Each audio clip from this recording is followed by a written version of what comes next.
Okay, तो start करते हैं।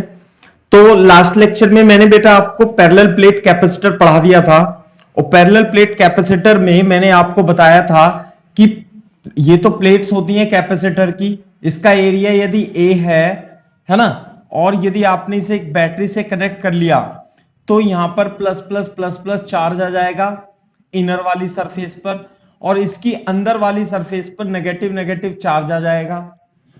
क्लियर है क्या बात? और इसके बीच में इलेक्ट्रिक फील्ड इस तरीके से प्रोड्यूस हो जाती है, हम इस तरीके से बनाएंगे, this is the plus plus minus minus, और ये इलेक्ट्रिक फील्ड की वैल्यू इसके अंदर सिग्मा अपॉन एप्सिलॉन नॉट होगी, और सिग्मा की वैल्यू कितनी होती है भाई? Charge upon area. क्लियर है क्या बात? और इस पैरेलल प्लेट कैपेसिटर, यदि ये डिस्टेंस डी है, इसका एरिया ए है, डिस्टेंस डी एरिया ए, तो कैपेसिटर की जो प्लेट की कैपेसिटेंस होगी पैरेलल प्लेट की epsilon naught a upon D होती है। ये कैपेसिटेंस एरिया के प्रोपोर्शनल और उनके बीच के डिस्टेंस के इनवर्सली प्रोपोर्शनल होती है। ये कैपेसिटेंस इस बैटरी के वोल्टेज पर निर्भर नहीं करती, बैटरी पर निर्भर नहीं करती, it does not depend upon the battery. Clear है क्या बात? कैपेसिटेंस। ओके, तो अब देखो, how to increase the capacity of a capacitor. या तो आपको एरिया बढ़ाना पड़ेगा या आपको इसके बीच की डिस्टेंस कम करनी पड़ेगी। इसके अलावा एक और मेथड है कैपेसिटर की कैपेसिटेंस बढ़ाने का, और वो ये होता है कि इसके बीच में प्लेट, पैरेलल प्लेट के बीच में आप एक मीडियम इंसर्ट कर दो, तो पैरेलल प्लेट कैपेसिटर की कैपेसिटेंस भी इंक्रीज हो जाती है ना। तो मैं बता देता हूं आपको इसमें आप किस तरीके से इंक्रीज कर सकते हैं, है ना। लिख लो, लिख लो, to increase the capacitance, to increase the capacitance of capacitor, we insert a dielectric medium between the plates of the capacitor,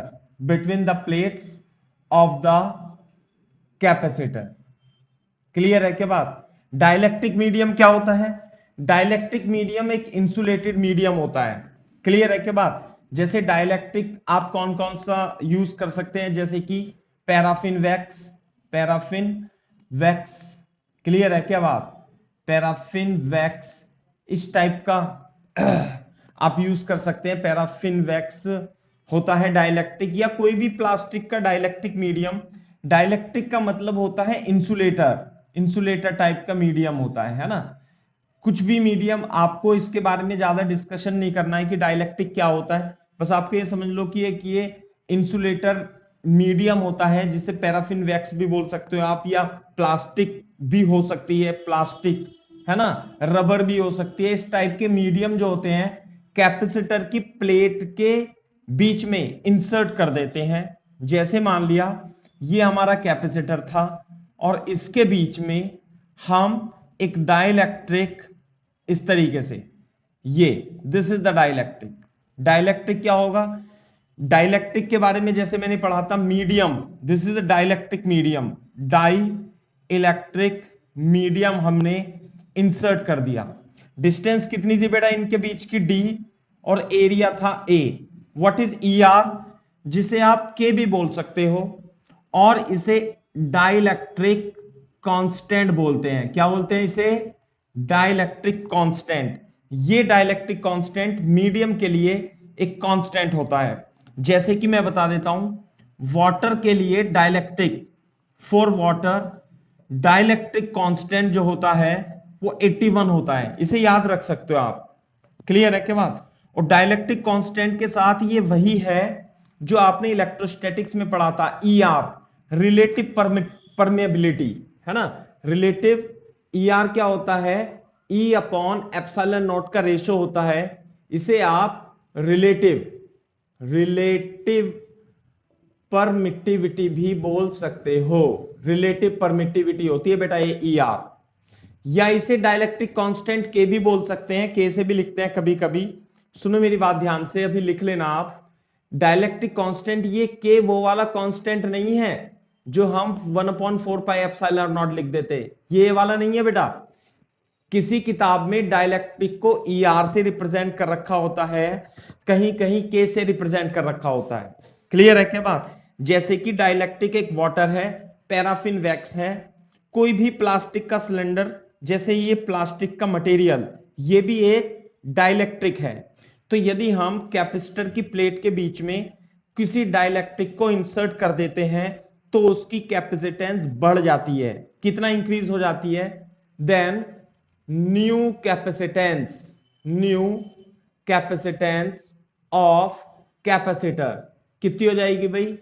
C dash will be equal to ER times C, यानी कि डाइलेक्ट्रिक की times हो जाती है। या C dash को आप, इसकी कैपेसिटेंस कितनी होगी विदाउट, जब इसके बीच में कोई भी मीडियम नहीं था, एयर मान लो या वैक्यूम मान लो आप, है ना, एयर मान लो या आप इसके बीच में वैक्यूम मान लो, तो इसकी capacitance epsilon naught A upon D थी। इसे मैं C नॉट से लिख देता हूं। जब इसके बीच में एयर या वैक्यूम, है ना, एयर या वैक्यूम का डाइलेक्ट्रिक कांस्टेंट लगभग 1 होता है, तो C not epsilon naught A upon D थी। लेकिन यदि आपने इसमें एक डाइलेक्ट्रिक कांस्टेंट फिल कर दिया तो इसकी जो कैपेसिटेंस है वो ER टाइम्स बढ़ जाती है। तो ER टाइम्स कितना हो गया? ER, और पहले कैपेसिटेंस कितनी थी? Epsilon naught A upon D। ये हो जाती है किसी किसी किताब में के epsilon naught A upon D ऐसे भी लिखा हो सकता है। व्हाट इज वेयर के इज डाइलेक्ट्रिक कांस्टेंट, है ना, डाइलेक्ट्रिक कांस्टेंट ऐसे करके लिखते हैं। ठीक है बेटा, कॉपी करो इसे तेजी से।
ठीक है, तो dielectric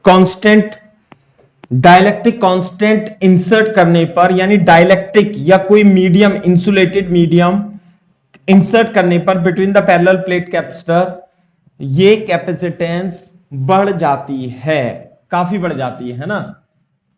this is the process to increase the capacitance of the capacitor. ठीक है भाई, okay.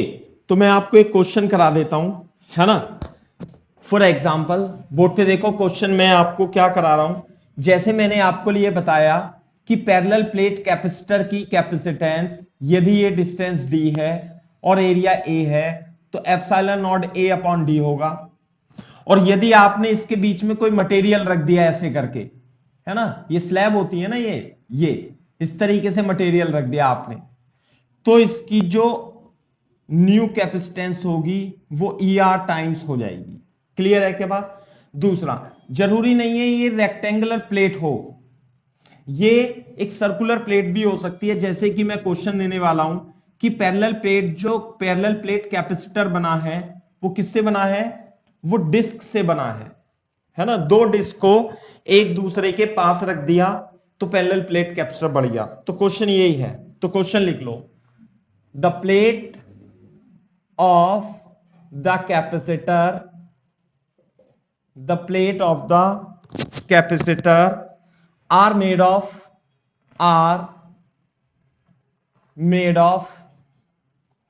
circular disc each of radius 10 centimeter if separation between them is 2 millimeter, find its capacity.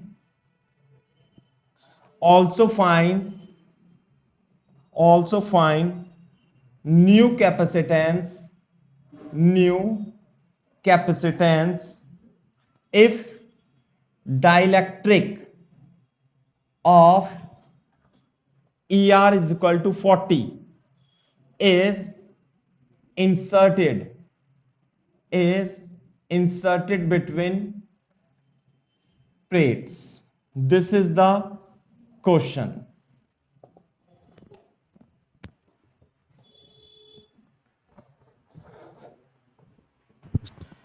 तो कैसे करेंगे? कैपेसिटेंस जो होती है epsilon naught a upon D होती है। जो पैरेलल प्लेट कैपेसिटर है बेटा, तो ये तो डी हो गया और ये रेडियस आर हो गया। समझ में आई बात? तो एरिया निकाल लेंगे, डी निकाल लेंगे, आंसर आ जाएगा, है ना। तो C is equal to 8.85 into 10 की पावर माइनस 12। और एरिया कैसे निकालेंगे भाई? पाई आर स्क्वायर अपॉन डी की वैल्यू कितनी है? 2 मिलीमीटर। 2 मिलीमीटर को 2 इंटू 10 की पावर माइनस 3 मीटर, और रेडियस है आपका 10 सेंटीमीटर। तो रेडियस को मैं 0.1 का स्क्वायर कर दूंगा। क्लियर है क्या बात? तो कैलकुलेट कर लेंगे अपन, है ना। 8.85 इंटू 3.14, ये पाई की वैल्यू, अपॉन 2 इंटू 10 की पावर माइनस 12, 10 की पावर माइनस 2 अपॉन 10 की पावर माइनस 3। थोड़ा कैलकुलेट करेंगे तो then you will get the answer.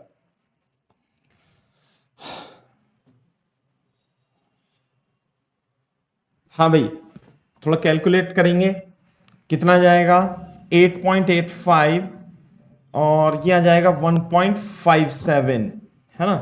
5 सत्ते 35, 3 7 सत्ते 49, 7 अट्टे 56 और 3 56 और 3 59, 7 अट्टे 56 और 5 61, 5 पंजे 25, 8 पंजे 40, 2 42, हंस लग गया 4, 8 पंजे 40 और 4 44, और 5 8 8, 5 9 14, हंस लग गया 1, 9 18, हंस लग गया 1 13। तो ये आ गया 1 पॉइंट, लगभग 13.89 इसे कैलकुलेट करके आएगा। क्लियर है बात? और ये ऊपर पहुंच जाएगा तो इंटू 10 की पावर माइनस 11। तो क्या मैं इसे कितना लिखूं? कैपेसिटर तो ये फेराड में आ गया, फेराड में आ जाएगा, है ना। तो मैं इसमें क्या करूं, एक 10 की पावर माइनस 1, 1.38, या तो 138 लिख लो इसे, 138 इंटू 10 की पावर माइनस 12 फेराड। तो लगभग ये देखो 138.9 है ना ये, तो 138.9 पिको फेराड इसकी कैपेसिटेंस आ जाएगी। कैलकुलेशन एक बार चेक कर लेना आंसर। अब कैपेसिटर को डाइलेक्ट्रिक मीडियम से फिल कर देता हूं, है ना। और ये ध्यान रखना, इसमें जो डाइलेक्ट्रिक, जो हमने डाइलेक्ट्रिक मीडियम इसके अंदर डाला है यहां पे, वो सारे में डाला है। और डाइलेक्ट्रिक मीडियम जो है ER, ये 40 है, इसके अंदर डाल दिया। तो जो नई C डैश होगी बेटा, वो कितनी हो जाएगी? ER इंटू C नॉट हो जाएगी। इसे C नॉट मान लो आप, या C भी लिख सकते हो, ऐसी कोई दिक्कत वाली बात नहीं है। तो 40 गुना हो जाएगी, 40 टाइम्स हो जाएगी, और ये हो जाएगी 138.9 पिको फेराड। आ रही है क्या बात समझ में? अब गुणा कर देंगे तो then you will get the answer. Clear है क्या बात? कर लो, मैं भी कर देता हूं, है ना, आप भी कर लो। 9 चौक 36, यहां से लग गया 3, 8 चौक 32 और 3 35, 8 4 या 12 और 3 15, यहां से लग गया एक 5, है ना भाई।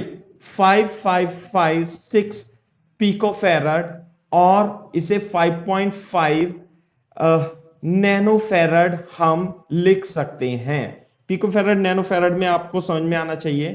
तो this is the new capacitance in nano farad, है ना। 5.55 नैनो फेरड अप्रोक्सीमेटली, या 56 नैनो फेरड आप इसे लिख सकते हो। समझ में आया होगा, है ना। छोटा सा क्वेश्चन है and you can solve this.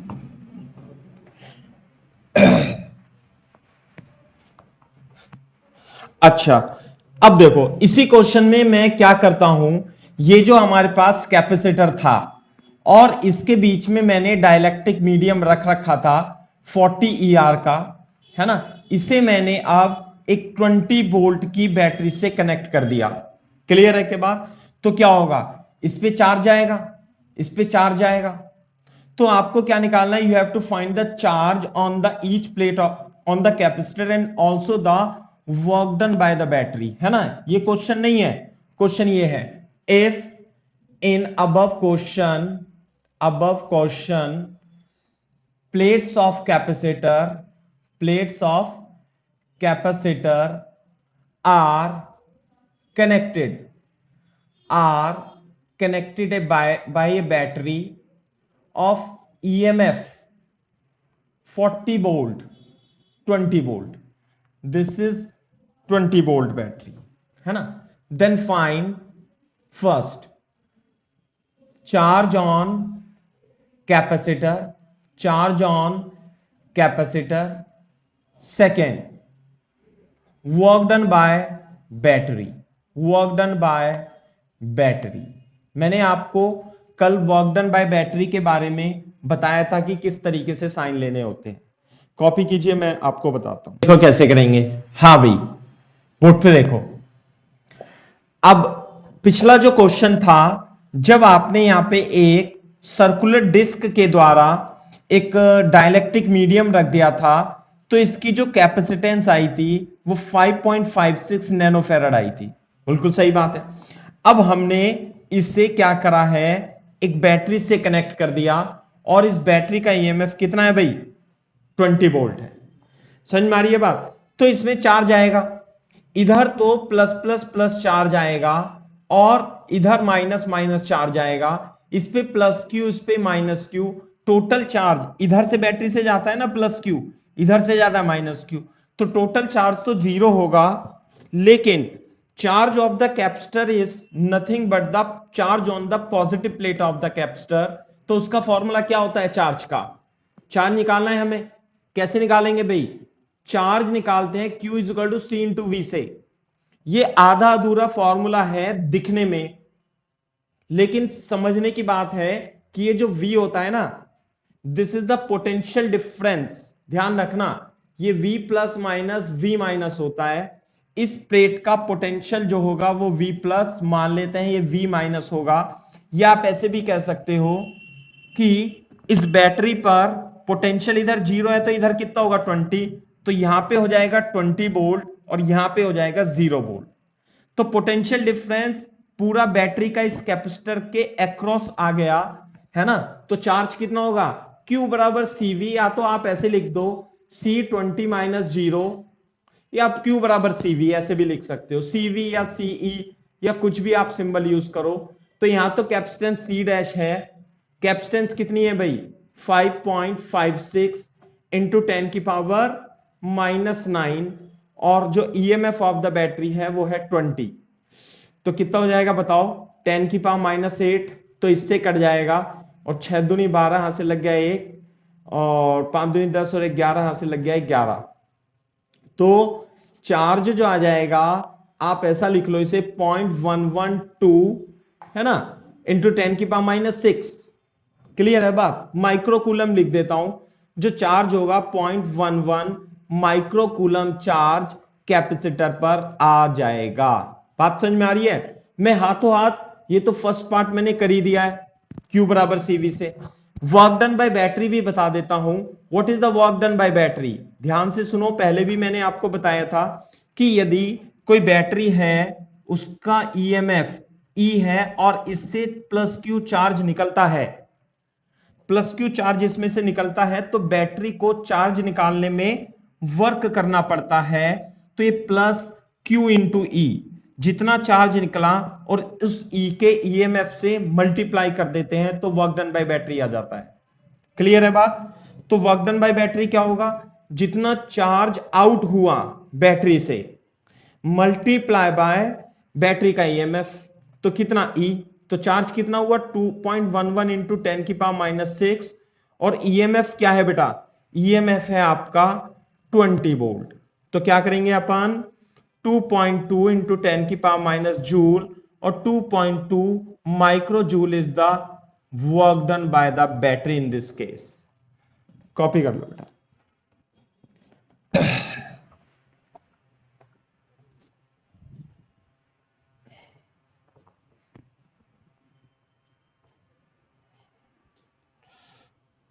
Okay, एक क्वेश्चन और लिखना है अपने को।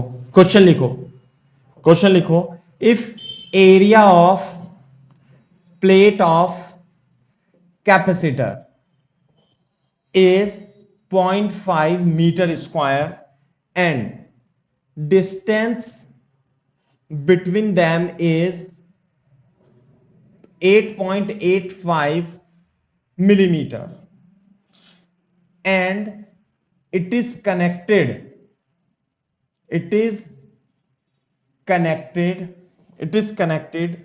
to a battery, it is connected to a battery of 10 volt. Now separation between plate is reduced to half of its initial separation, while battery is connected, then find the work done by battery, पहले आप question copy कर लो, फिर मैं आपको समझाता हूं इसमें। फिर बैटरी को कनेक्ट करूंगा। तो देखो इधर, हाँ भाई, एरिया कितना है? यह है कैपेसिटर, एरिया दे रखा है इसका कितना? 0.5 मीटर स्क्वायर, ये एरिया दे रखा है। डिस्टेंस बिटवीन देम दे रखी है डी, ये वाली, और ये है 8.85 इंटू 10 की पावर माइनस 3 मीटर। बिल्कुल सही बात है। और इसे आपने एक बैटरी से कनेक्ट किया हुआ है। बिल्कुल सही बात है, बैटरी से कनेक्ट किया हुआ है। तो 10 वोल्ट की बैटरी है, तो मेरे को इस पे चार्ज बता सकते हो? अभी इस पे Q कितना आएगा? बिल्कुल बता सकता हूं। Q जो आएगा, पहले तो C निकालनी पड़ेगी इसकी।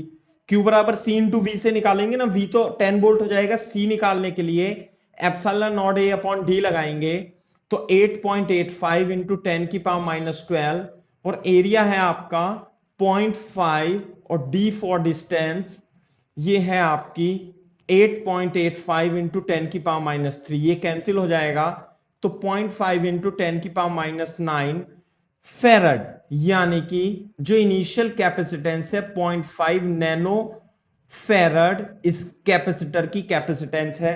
तो इस पर चार्ज कितना आएगा भाई? जो इसके अंदर से चार्ज जाएगा वो जाएगा C इंटू V। तो 0.5 इंटू 10 की पावर माइनस 9, और वोल्टेज है 10 वोल्ट, तो जो चार्ज जाएगा 10 की पावर माइनस 8 कूलम चार्ज इसमें से जाएगा। बिल्कुल सही बात है। लेकिन देखो, यहां तक तो ये क्वेश्चन था ऐसा कि 10 वोल्ट की बैटरी से कनेक्टेड है। अब क्या करते हैं हम? Now separation between the plate is reduce. यदि आप इस कैपेसिटर की प्लेट के बीच के सेपरेशन को कम करते हो, कम करके मतलब कितना करते हो? हाफ कर देते हो, यानी कि अब सेपरेशन D/2 हो जाता है। क्लियर है क्या बात? तो मेरे को बताओ इस प्लेट की कैपेसिटेंस जो है वो चेंज रहेगी या सेम रहेगी? चेंज हो जाएगी। देखो ध्यान से, तो जो नई कैपेसिटेंस होगी, है ना, और वाइल, देखो ध्यान से, वाइल बैटरी इज कनेक्टेड, तो बैटरी तो कनेक्टेड है 10 वोल्ट की ऐसी, कोई दिक्कत नहीं है बैटरी से। लेकिन अगर जो आपने सेपरेशन को कम कर दिया, कितना कर दिया, आधा कर दिया, तो जो नई कैपेसिटेंस होगी C dash epsilon naught a upon d by 2, और मैं यहां 2 epsilon naught a upon d से लिख सकता हूं, तो दुगनी हो जाएगी। पहले कितनी थी, 0.5, तो जो अब कैपेसिटेंस होगी 2 इंटू 0.5 यानी कि 1 नैनो फैरड हो जाएगी। तो इस केस में, अब इस स्थिति में जो इस पे चार्ज है प्लेट पर वो कितना है, क्यू डैश कितना है भाई, सी डैश इंटू वी। तो सी डैश कितना था, 1 इंटू 10 की पावर माइनस 9, और वोल्टेज कितना है 10, तो ये आ जाएगा आपका 1 इंटू 10 की पावर 8 कूलम आ जाएगा। बात समझ में आई? तो ध्यान से देखो, मेरी बात सुनो ध्यान से, लिखो मत अभी। अगर जो आपने कैपेसिटर की कैपेसिटेंस को बढ़ा दी, डिस्टेंस डी बाई 2 करके या डी बाई 3 करके, तो कैपेसिटेंस बढ़ेगी, बैटरी का वोल्टेज वही है, तो इसकी कैपेसिटेंस बढ़ने के कारण इस पे चार्ज जो है और ज्यादा आ जाएगा। कहां से आएगा वो चार्ज? पहले चार्ज इतना था, 0.5 इंटू 10 की पावर माइनस 8। अब जब आपने इसकी डिस्टेंस कम कर दी तो कैपेसिटेंस बढ़ गई, तो चार्ज और बढ़ गया इस पे। तो अब इस पे जो चार्ज है वो 10 की पावर माइनस 8 कूलम है। पहले इतना था, अब इतना है, तो चार्ज आया कहां से? चार्ज इस बैटरी के अंदर से आ गया, चार्ज इस बैटरी से के अंदर से आ गया। तो जो एक्स्ट्रा चार्ज फ्लो है, एक्स्ट्रा चार्ज फ्लो कितना होगा? पहले तो इतना था, पहले तो इतना था, अब इतना हो गया, तो चार्ज बढ़ गया, तो इसका मतलब इसमें से चार्ज कितना गया होगा, तो वो निकालेंगे Q dash minus initial Q से। So this is the charge flow 10 की पावर माइनस 8 माइनस 0.5 इंटू 10 की power minus 8 is equal to 0.5 into 10 की power minus 8 coulomb charge extra इस बैटरी से चला गया जब हमने इस कैपेसिटर की प्लेट का सेपरेशन आधा कर दिया। तो ये चार्ज फ्लो हुआ है बैटरी से, तो बैटरी के द्वारा वर्क। क्लियर है क्या बात? तो ये बताओ बेटा, फिर वर्क कैसे निकालेंगे बताओ? वर्क डन बाय बैटरी निकालना है ना। क्या फॉर्मूला होगा वर्क डन बाय बैटरी का? Work done by battery is equal to charge multiply by EMF.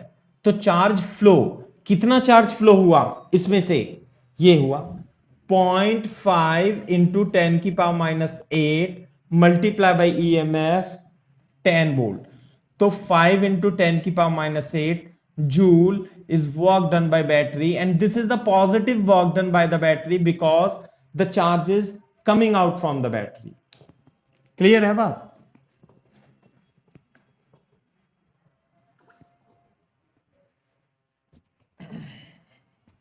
है ना? जैसे मान लिया बैटरी है और बैटरी एक वोल्टेज से कनेक्टेड है। ये बैटरी क्या थी? अभी कनेक्टेड थी, बैटरी वॉज कनेक्टेड, बिल्कुल सही बात है, बैटरी तो कनेक्टेड है। तो जब आप प्लेट की कैपेसिटर की प्लेट का डिस्टेंस d बाई 2 कर दोगे, तो अभी तो potential difference across the capacitor of the plate of the capacitor same रहेगा, V वोल्ट की बैटरी है तो V रहेगा। लेकिन अब आप एक कॉन्सेप्ट लिख लीजिए, जैसे मान लिया पहले आपने कैपेसिटर को फुल्ली चार्ज कर दिया एक बैटरी से, और इसका वोल्टेज कितना है V, कैपेसिटेंस कितनी है इसकी C। तो बोर्ड पे देखो इधर, इस पर चार्ज आ जाएगा बैटरी, इस पर कितना चार्ज आ जाएगा भाई? जो चार्ज इधर तो प्लस क्यू इधर माइनस क्यू, और चार्ज कितना आएगा भाई? C इंटू वी आएगा, बिल्कुल सही बात है। अब क्या करते हैं हम, नाउ बैटरी इज डिस्कनेक्टेड, है ना, यहां पे ऐसे आप कॉन्सेप्ट की फॉर्म में लिख लीजिए, कॉन्सेप्ट, है ना। Now battery is disconnected, battery is disconnected and separation, battery disconnect कर दी, बैटरी डिस्कनेक्ट करी तो बोर्ड पे देखो, जब आप इस बैटरी को यहां से हटा दोगे तो कैपेसिटर जो होगा वो फुल्ली चार्ज होगा। बोर्ड पे देखना, capacitor is fully charge, charge इसमें कहीं नहीं जाने का। Capacitor is still fully charge, fully charge, इसमें कोई कमी नहीं आने की। बात समझ में आई? चार्ज अभी भी इस पे इतना रहेगा, बैटरी क्यों आपने इस पे बैटरी को हटा दिया, कैपेसिटर इज फुल्ली चार्ज, और चार्ज कितना है, Q is equal to CV। और चार्ज तो एक कंजर्व क्वांटिटी है, कंजर्व रहती है ना, वो एज इट इज इस पे बना रहेगा, चार्ज विल नॉट चेंज, है ना। Now if separation, between plates is change, between place is change, यदि आप सेपरेशन को, इसके प्लेट के सेपरेशन को अब चेंज करते हो या d/2 कर देते हो, then charge will remain same, then charge will be same, okay, but capacitance will change, capacitance will change. और अगर जो कैपेसिटेंस चेंज होगी, मान लिया कैपेसिटेंस कितनी हो गई, C' हो गई, या तो हम बढ़ाएंगे सेपरेशन को, या तो हम सेपरेशन को बढ़ाएंगे, और हो सकता है घटा भी सकते हैं, बढ़ा भी सकते हैं।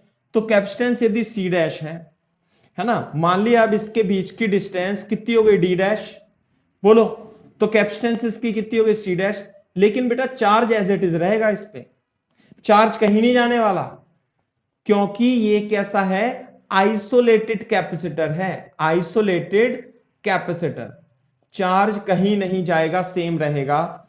तो अब इस प्लेट के बीच में जो पोटेंशियल डिफरेंस होगा वो कितना होगा, तो कैसे कैसे बताएंगे, तो चार्ज तो अभी भी ऐसा ही है, कैपेसिटेंस कितनी है, C' और पोटेंशियल कितना है, V'। तो जो पोटेंशियल, यदि न्यू पोटेंशियल होगा, new potential across the capacitor V' कितना होगा, Q/C'। तो इस तरीके से आप पोटेंशियल, जो नया पोटेंशियल होगा सेपरेशन चेंज करने के बाद, वो इस कॉन्सेप्ट से आप निकाल सकते हैं। पहले कॉन्सेप्ट कॉपी कीजिए, फिर मैं क्वेश्चन कराता हूं।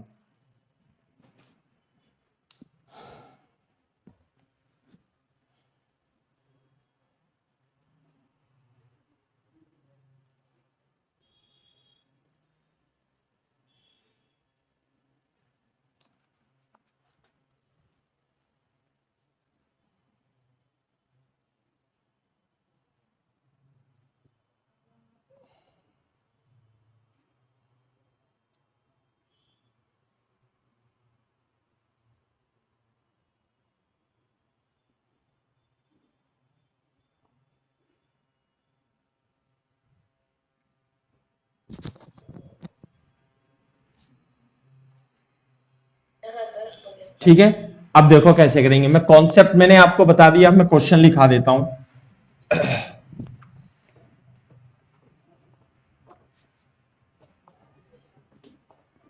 क्वेश्चन लिखो, if capacitor of capacitance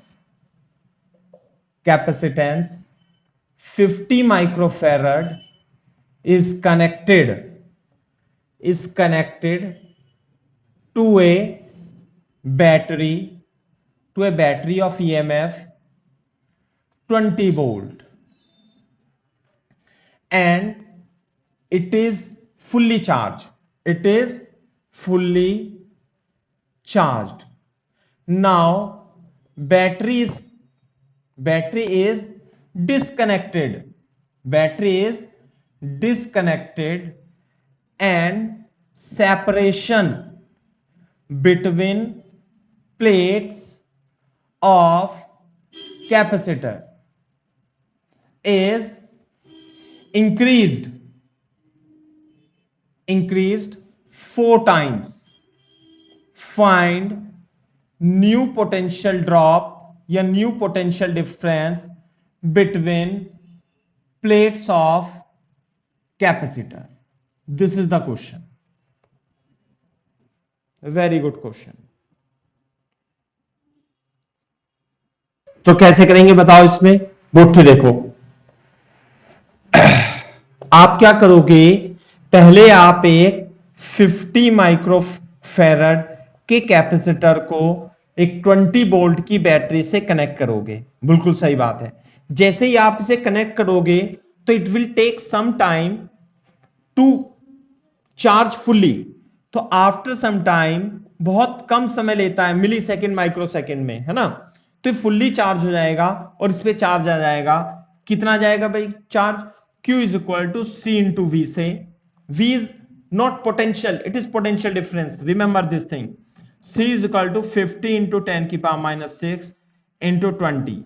this is 500 into 10 की power minus 6। 5 milli coulomb is the charge, okay, on this plate. Now battery is disconnected. यदि आप इस बैटरी को डिस्कनेक्ट कर दोगे तो चार्ज तो इस पे एज इट इज रहेगा, अभी भी चार्ज कहीं नहीं जाने वाला। बात समझ में आई? चार्ज कहीं नहीं जाने वाला। और इनिशियल सेपरेशन कितना था इसके बीच में? मान लिया D था। अब हमने चार्ज तो सेम रहेगा और इसके बीच की दूरी को बढ़ा दिया और कितना कर दिया? 4D। तो ये देखो, इसकी capacitance epsilon naught A upon D थी, तो अब की बार epsilon naught A upon D 4D हो जाएगी। तो यानी कि C dash 1/4 epsilon naught A upon D। इसका मतलब ये हो जाएगा, नई कैपेसिटेंस C/4 हो जाएगी। बिल्कुल सही बात है। तो C बाई, ये थी 50, तो C डैश कितनी हो गई? 50 अपॉन 4, यानी कि 12.5 माइक्रोफैरड इसकी नई कैपेसिटेंस हो गई। लेकिन चार्ज तो बेटा इस पे वैसा का वैसा ही रहेगा। डिस्टेंस हो गई 4D, पहले कितनी थी? D। तो अब इसके बीच में जो पोटेंशियल डिफरेंस होगा, यानी V का मतलब क्या है? V plus minus V minus, यानी कि इसका तो V प्लस और इस प्लेट का पोटेंशियल V माइनस, तो वो निकालना है हमें। कैमरा बंद हो गया? अरे मैं ध्यान नहीं रहा बैटरी लगाना, अब ये बंद ही हो जाएगा फिर तो, मैं पढ़ाने के चक्कर में रह गया। कोई नहीं, देखो इधर तो बोर्ड पे देखो, C डैश है तो Q is equal to C dash into V dash हो जाएगा। नया चार्ज इस पे, चार्ज तो इस पे सेम रहेगा, चार्ज नहीं बदलने का, चार्ज तो इस पे Q का Q ही रहेगा।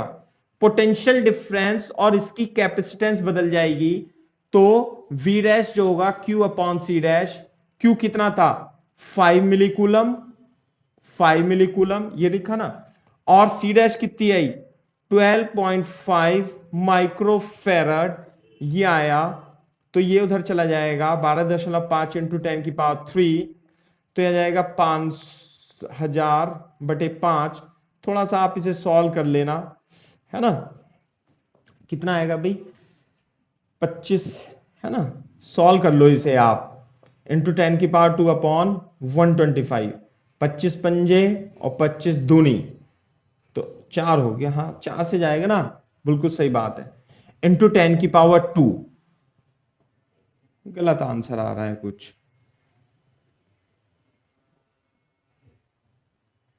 मिलीकूलम,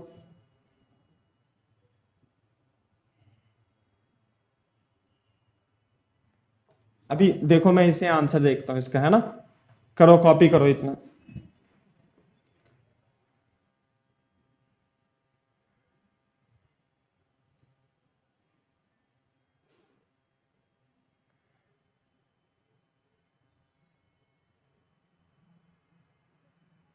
नहीं नहीं, आंसर तो सही आएगा, गलत क्यों आ रहा है? सही आ रहा है जो भी आंसर आ रहा है। 5000/12.5 सॉल्व कर दो इसे, है ना। तो ये कितना आ गया? 125 चौका 500, तो 400 वोल्ट आ गया। हाँ सही है, तो क्या दिक्कत है? पोटेंशियल डिफरेंस बढ़ जाएगा, बिल्कुल सही बात है। Potential difference will increase.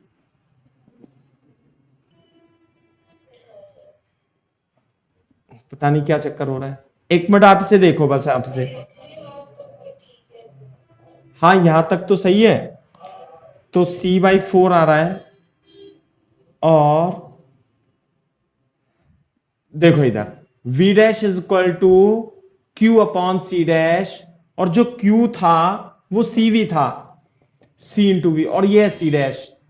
तो CV और C डैश जो है वो C डैश C/4 है, तो ये 4 इंटू वी हो जाएगा। तो जो नया पोटेंशियल होगा V इंटू 20, यानी कि 80 वोल्ट होगा। ये आंसर आना चाहिए। अब पता नहीं, this is the correct way to solve this question, है ना भाई, ये सब निकालने की जरूरत नहीं है।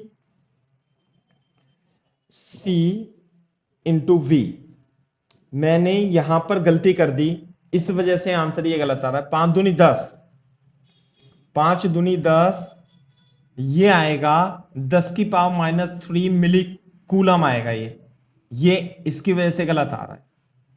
क्लियर है क्या बात? यहां पे गलती कर दी थी, उसकी वजह से गलत आ रहा था, है ना। तो आप तो क्या करो, इनिशियल चार्ज तो Q बराबर CV था, final capacitance C dash C/4 हो गई, तो जो नया पोटेंशियल होगा वो Q अपॉन C डैश होगा, और C डैश की जगह C/4 लिख लेना, C से C कट जाएगा, कैलकुलेशन करने की जरूरत ही नहीं है, 4V, तो 4 गुना हो जाएगा, यानी 80 वोल्ट पोटेंशियल हो जाएगा।